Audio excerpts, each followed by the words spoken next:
Pathian Paulin tiang lim ilo ngai thangu rorel tu te bung som le pali sang som le pali tin ani chuan an hena ei tuata ei tur lo chuaka sak takata thil thum tak lo chuak ti hi atia tin ni thum chungin chu thukher chu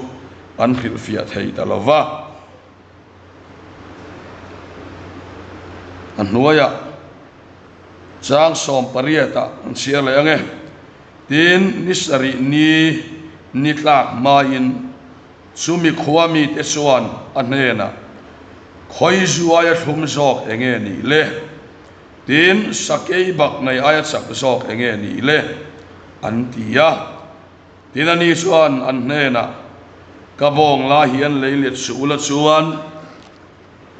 ka thukhir hi in kha suak hau lawang le atia chan sin tra Johannes bung som le pani sang som thum pakhat le som thum pani tuna he khovel hi ngai tu alai ani tuna he khovel lal hi pai chua ani ang tin keile ta khai kanin kom chuan mi zong zong keima hena ka hi pang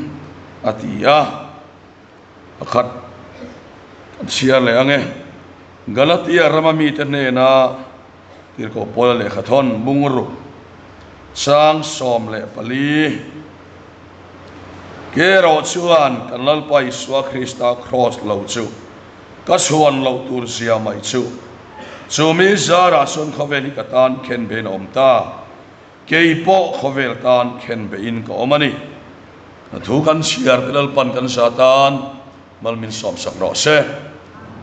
sermon te pathian helan turin speaker puar alin sanga ilo somang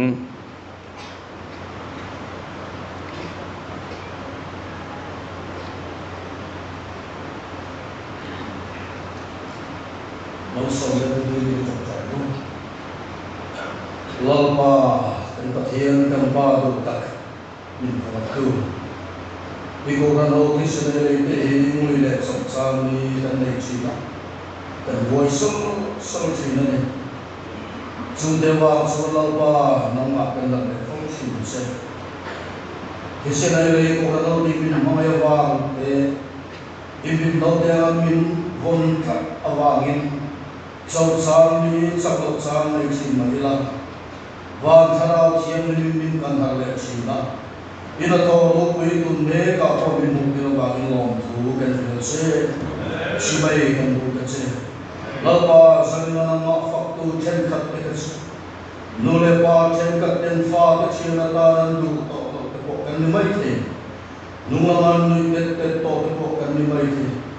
misual ti to te ko kan ni mai the ma selal krista ki sen thiam ni ma sual Bolo per po silfai kan ya wangin lom thu kan dil che ilin fakilam ro se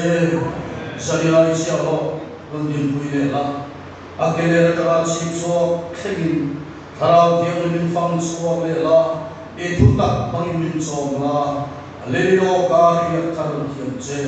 lali so mun sandam tu min kan dil che amen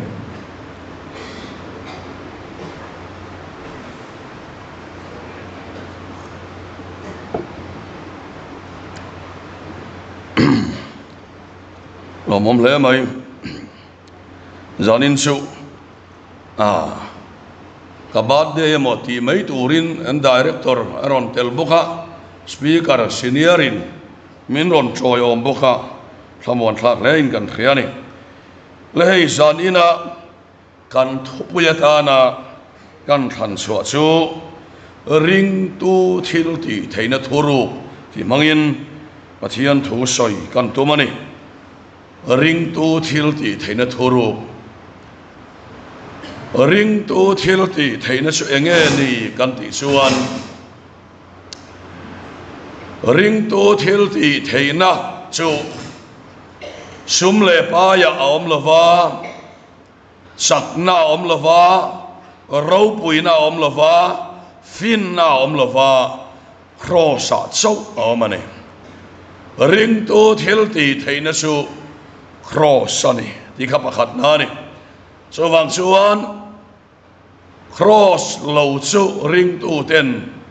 thil ti theina dang kan nei lo so su pakhat na ni sela eng wang nge kan ti chuan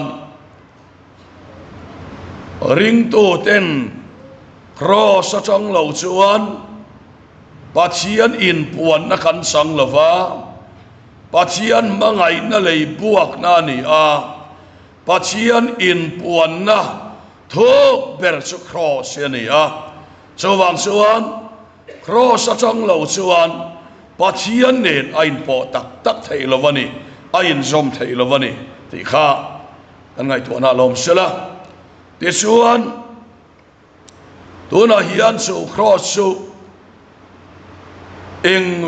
tin nge niang kan ti chuan cross hi hetia thing ko kal ringot khani lova cross chu Pathian meu po ama le ama a in ti tet na a in sinral na Pathian fapa khovel tam le na tura thil ti theina le pawar mang lova mangai na a ama le ama a in sinral vek na ni a suta chang chau suan Pathianin khovel hi a chan dama khovel hi ati dang lamani thotlung loya khan mana leva mi apea tin tui pui sen te vuak cha saka lung puya ta tui te ti chuaka suti chung chon Israel chung kwa kha Pathian hian an thin lung amin so lavani nima sela Isua Krista thina ama le ama ain sinral fek na chuan ne lo anei lova akhia pia te miro puile million po ama a an tloma misual thin lung sak tak po so cross ma chuan ti tuiralin an lo om chena ni chian fakin om ro se so wang chuan zan ina chu aya Pathian thil ti theina dang chu khovela hian na om lovani so chuan ya wang in zan ina po hian ring tu te poina kan man ruwa tur he khovela sangkan em awanga son tur kan lani lova thiam na san em awanga kan man ruwa tur he thak alani subang lova Isua Krista chu Hebrai bungsom pathum chang riata Isua Krista chu nimina nen voina nen apangai rengin aom favangati a chowang chuan khovelin ane theilo nena la thaber chu Pathian mangai na Pathian fapa ama le ama midang te tam na tura ain sinral fek na yan khovel hi ala ne ber ani ito na po han nga ito ama ila kan kaya tiyam karinga jela te tin di addiction center te addiction center ka thalawet inalam nilovin hanin dain sim tumin chat tumin theito so ama ila Pathian fapa in puan na chang lo chuan tu mai kan dang lam so tak tak la mani le mani in soi mual phota ila ke nge po hi sang sa ko som ko pani khan thariat chung te meu mai direction center om kani gate ki par theng in ka theng so wani ka theng sang chho le ani ma se kan om chung chu chu chuan min siam tha a Pathian ama le ama a in ti ten vek na mangai na ai ron ama le ma in ti mual pho na tel lo chuan ka sual sim du kha sim thei lova chat ka du khan mi ti tha zo lova ni ma se voin ni a chuan he pathian mani le mani in ti te amel ma apoi soi te dam na tura mani in singral veka hi tungeni ti ka khiat ni achang chuan simro ti ngai lovin so pathian khongai na calvaria cross thuruk chuan roi hlo la ka mila filim ta sim na ni huai lo ta ni avalu tak em unau te o kan fa te kan unau te sim se ti kan du ma se sim na ta na la chaber cross thau here ti hi zon ina ka ho to do na sadang te hin lo ta pang ti ka lava tukin kan sir lai bu khan kan sira ngai tha zong zong a poi ber chu chan dam na ngai tha here pathian ina thona misual te ta na afapa aron pek na cross ngai tha hi poi perani ati kha rong bo tu po cross atang lo chuan kan sak zo lo mi hring yan kan be ve ani maya la siam tuin eng tin nge ti kha o ka tharau chu tlanga chuan valeng faula chon zanin valeng faula ilal pa cross le ro om chu nungini vanguanga calvary tang chan sin alo hilang che ate alo hil nge ya ni ti arin oma calvary chan sin hil sia su ama activities khana du tok to lo reng ati turchin zei takati lotin na du tok to lo dia ti kha chimle mar sakle thangami ake pula lo kon se apuya pang alian te amin faken zairos calvaria ta na tu bartofa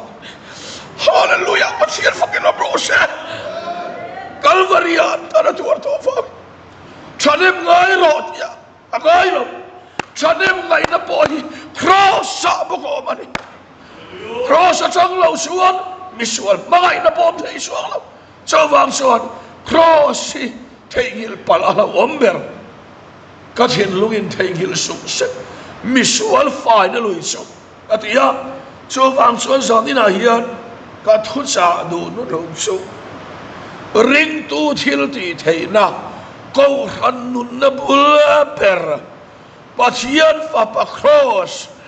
ama le ama ain sin rala vet nahi kan lo theingil palang ti ka lau per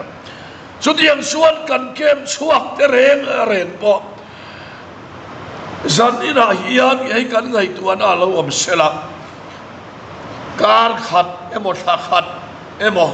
in fel po khan in te fel viau su cross awang sava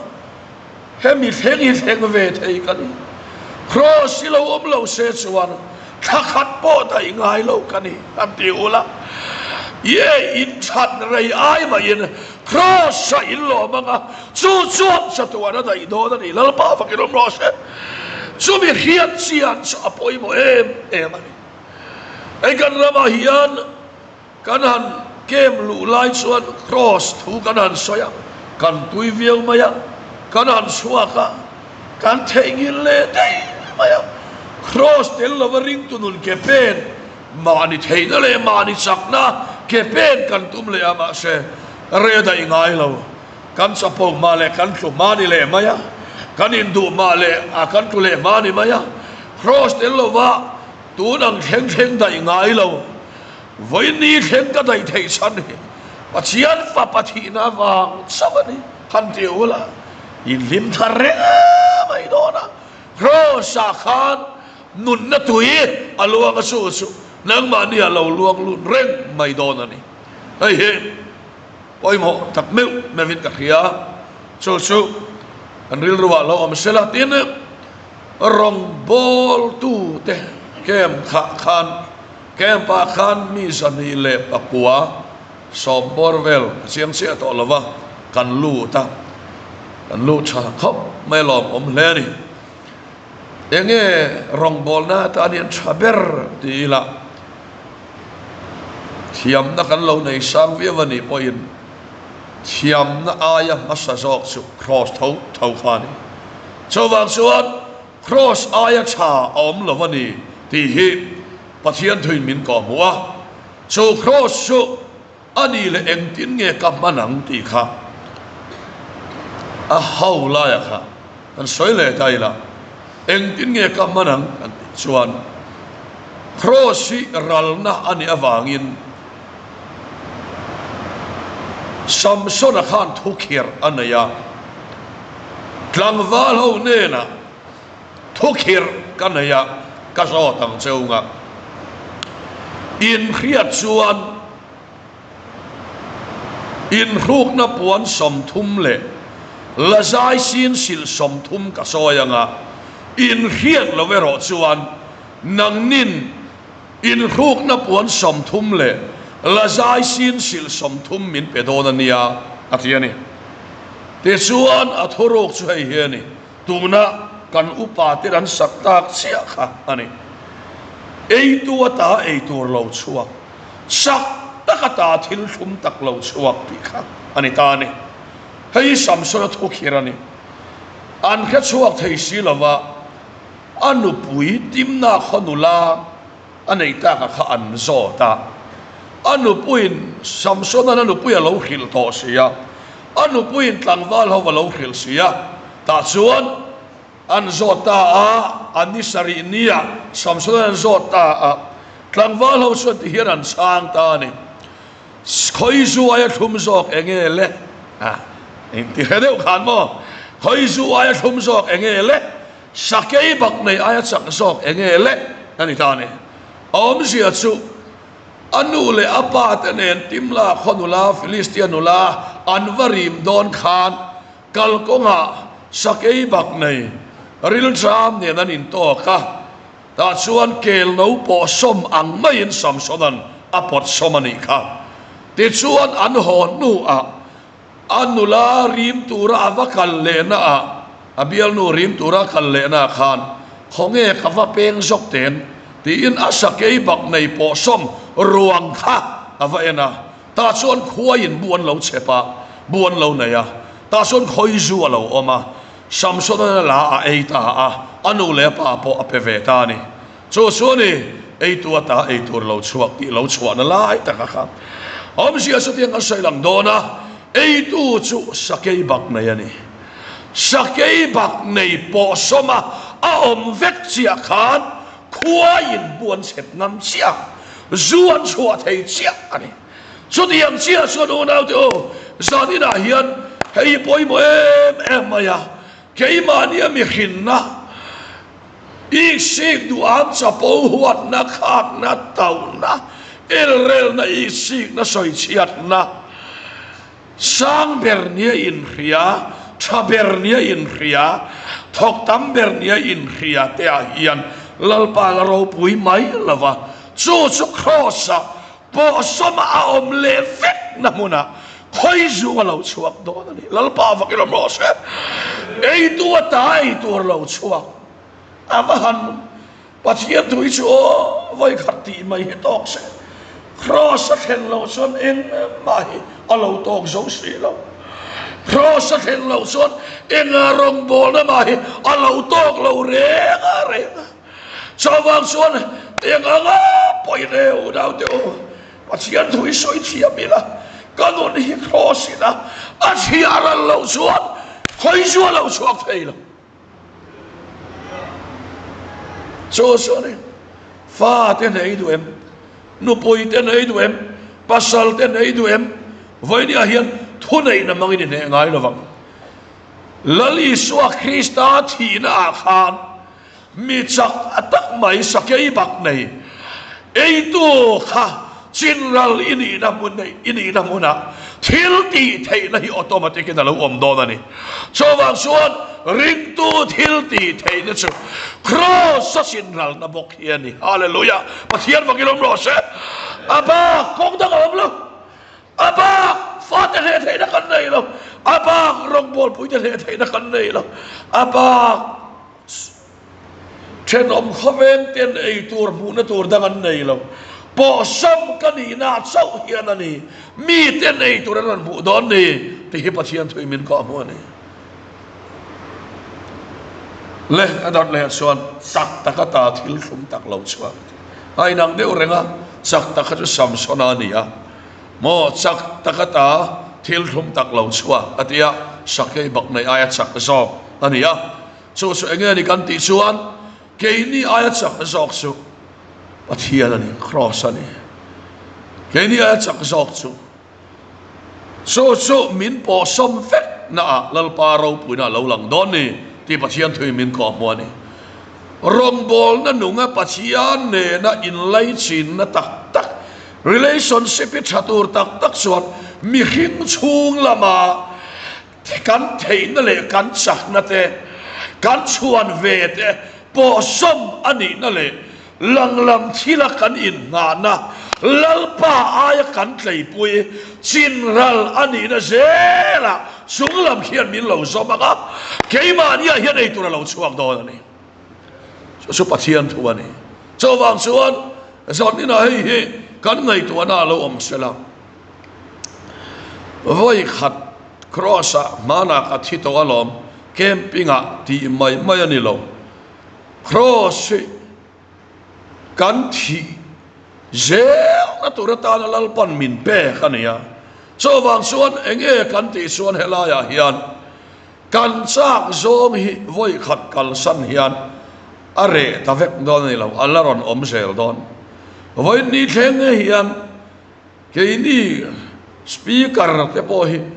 min bei tu kha chuti te vakin an la dang chuang lo alain ang reng mana ka thi to ti ngot thei lo reng reng ni tin so lo nung sia so wang suan a thi na cross tel lo suan voi nia hian kan tan ke pen nai na om lo so wang sa lo nung zel so wang suan i suat hi na cross sau hi ne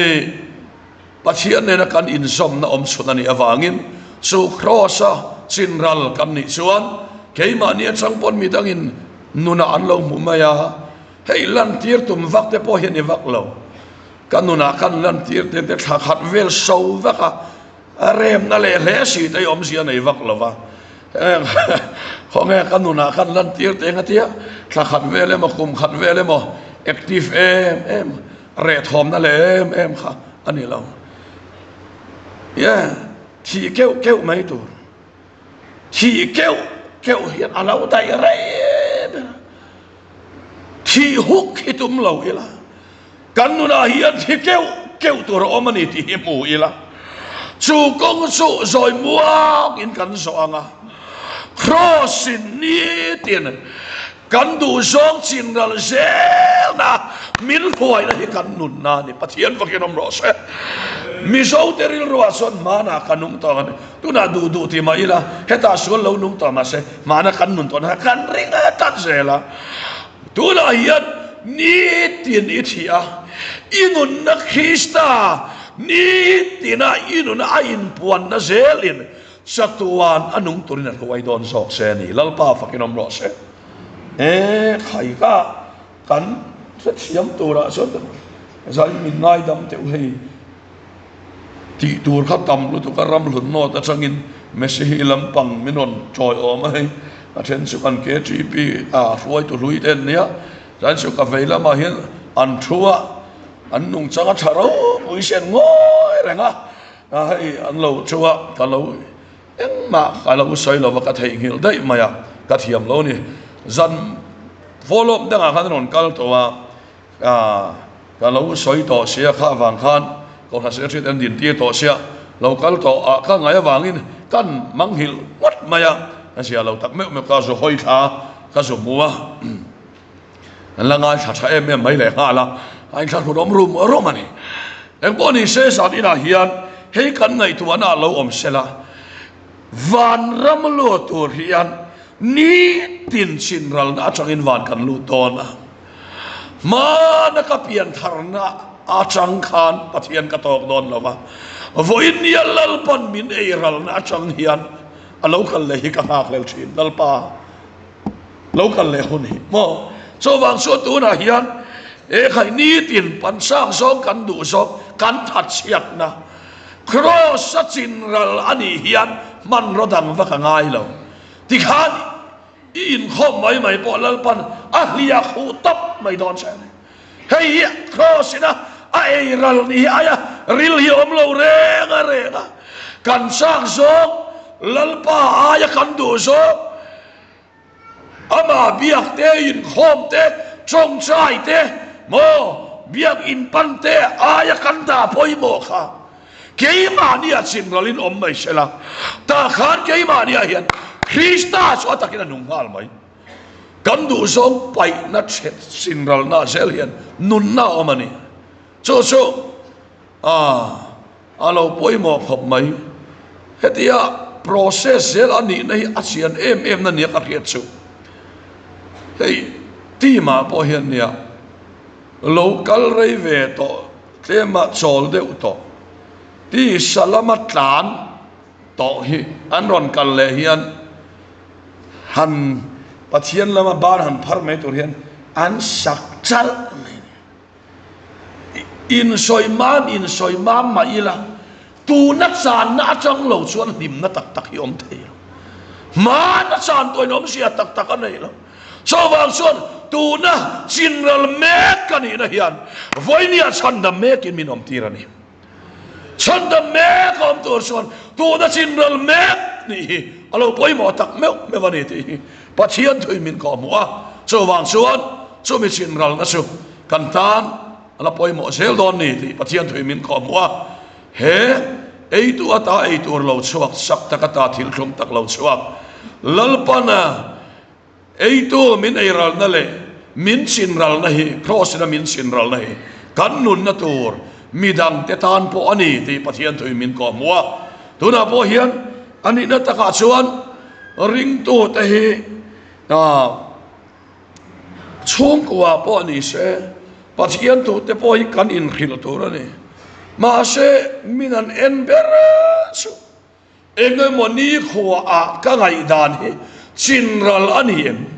lal i suwa ma pa ber hi chinral kaniem ti min te tho thova no ber hi chinral kaniem ti kan fa ten min te tho thova Krista chinral kan ni het kan lo lang moi ber lal pa fa kan lo se khovela e ber po e om dan cha chi sang kan khil vak ai ma hian pa berin ka chak zong crossa ka thi puyani ka du zong ka thi puyani ti an lo mu na hian mo an lo mu na hi kan fa ti a lo eng mai ani ama khop mai so wang suan zan ina hei kan ngai tu ana lo om sela Krista crossa chinral na kan ni zel na chang hian elal pa ro puina kan muanga midang tan po hei a eng sel do ani ti pathian thoin min ko moni tin pathian po khian midang ta na mal som na ni tur chuan kharau lama mal som na tak ni tur chuan ralangai tin taksa po ma ni lam hek angaya ral na chang lo chuan midang tan mal som na ni theilo wani so wang chuan pathianin min chin ral na kan chapo na kan in du na te khavel thil kan thak hel na te heng song chin ral ani zel na chang lo chuan pathianin min mang thei lova midang tan mal som na tan pon min mang thei lova ni lali suwa po kha adam lai aya anne ayin anne kha adam lai aya anne ayin athi nu anne antam so samson ne hello lim tha khop maya samson hian delilian nu anei le a adam lai aya ti hlum ayin adam lai ati hlum ayin athi chil khan tam le zo ka chut yang se chuan lali suang ei po kha adam lai athi mi anen ahip ayin athi nu ahip an tam so ka ni tuna kan siara chan sin cha zona bung som pani chang som pare ta khan etin ye soi kha keile ta khai kan ka ni huna mi song ka ne na ka hi pangati ko than po hi hian huna kal zel anga nakina son ko khan soi chiat na te hei ti hian social media po tu mai po ya soi chengam ngam hi anin ti thei to ma ti mai tu ni to a tun ma te ka so tu man an soi ngam lo khop khan ko khan a khan a pathian in pon na khan na sa atin khavel sang kan na kal zel in akhin te po ni bokin ka kia a mi khing fin na le thiam na tin ho sak na sum le pai kan nei to a mi khing kan ma mo to lo mi khing kan ma mo to lo wa sum le pai kan nga to em awangin ko cho chan ko khan ma mo lo na min khoi lu ta ko khan hi kan ma mo lo tul ani a chan se wangi kan ti son kan ho sa to a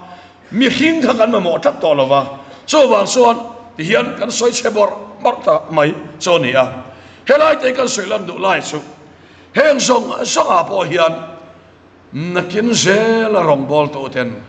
mi kan la hip na tur thuruk chu material ani lo biak in chale ro pu yani lo miswal te ta na kan ral ngam na a hian mi kan la hip don ani lal pa fa kan lo se hei hian ko khan ro pui tak tu cheve lo tu la siam don ani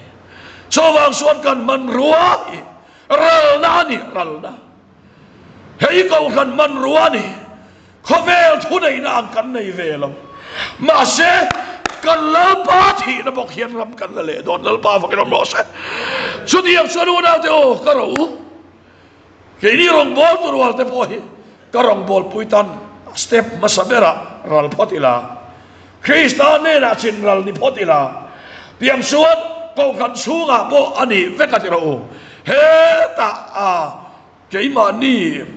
pavalai committee sunga po ko khan mei se committee sunga po KGP sunga po voi ni hian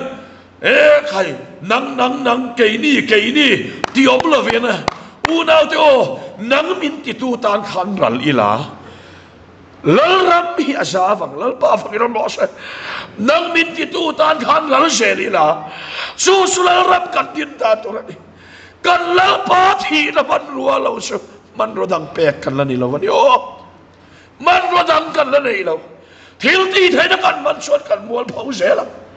cross kan padero suat kan ro pui se la lal pa fa kiron lo se so wang so sa dina he man ro hi e ama saberin pon na min minun ti boilo ke ma ni a in khom chin te rom bol ho te a hian enge kan man mo hunau te o ko kan power apek su cross yani tlom na ni ral na ni chu lo chu man ro tang apek kan la ni lo evangelist kelal mingliana poke minga kha kan no pan lai in se veka ga hai train tama ti khan kapa ti matrangin a indanga council trangin speaker amai na lar sok tama a athian in mang khop mai sota asar mon kan du em su pathian khan khovel khan dai chu a phong lama vuan nge ta piang in an sat na pathian thu khan dai ve thungero chu a khiam lama hu pa piang an sak ati ama khop a phong lam hi kan thian ten vun zok sela ke ni na khiam lam hi vuan se ke ni hi min an zok sela mi dang dam theinan ke ni na ila ti chuan lal pa ro puina lo lang sel don lal pa fakiram lo se so cross thu kat te hello hey here de cross an sin chu so wang se sa ina het yang sel hian chu kwa po ni se to yang sel chuan he ta a misual san hai kholaya zan ina chong chai kan ngai kha kan khan mi te na tuisik lo in ro po an ti du lo te tan han ralila han be seu ila ral kha har mi lavania ten ka te su kan kal pel ngok ve boka hei te hi an soi tam ve nia voi khat kan bia ringot po hiane kan fel ai hian min ngai fel voi khat kan bia ringot po hian min ngai fela so wang suan san ni na hei hiane ono te o mi chan hai le sual boy tang te tan hian kan lei te hi chinral in omro se กันเกตไอ้จินกันนี่น้องรอเสตาส่วนมีอันเหล่าดำตัวนี่ส่วนซอยนะแค่ตาเห็นปดนายังอ่ะกันเบียกอินกันลามตัวละเห็นปดนายังอ่ะกันเบียกอินคอมเป้าละเห็นปดนายตัวนี่สว่างสวรรค์มันระดังกันละในเราที่สุดก็มันรวยมันเวไม่จากสามีก็ในที่นั่นมาเสปัจจัยนี้ครอสเราหิมินเปสีละวะสุมีก็มันเนี่ยเปียส่วนถ้าเราลำมันสมทาร์กระดงที่นั่นนี่สว่างสวรรค์สอนนี่นะโอ้ริงตูทิลตีไทยนัทโรครอสรัลนะจินรัลนัทโรคีสังเซลตัวรินเขาทำเอาแต่ถ้าเราที่นี่มีรวยเสียรอเสอัฐกันสอยเดินปันกันจัตานมันสมรอเส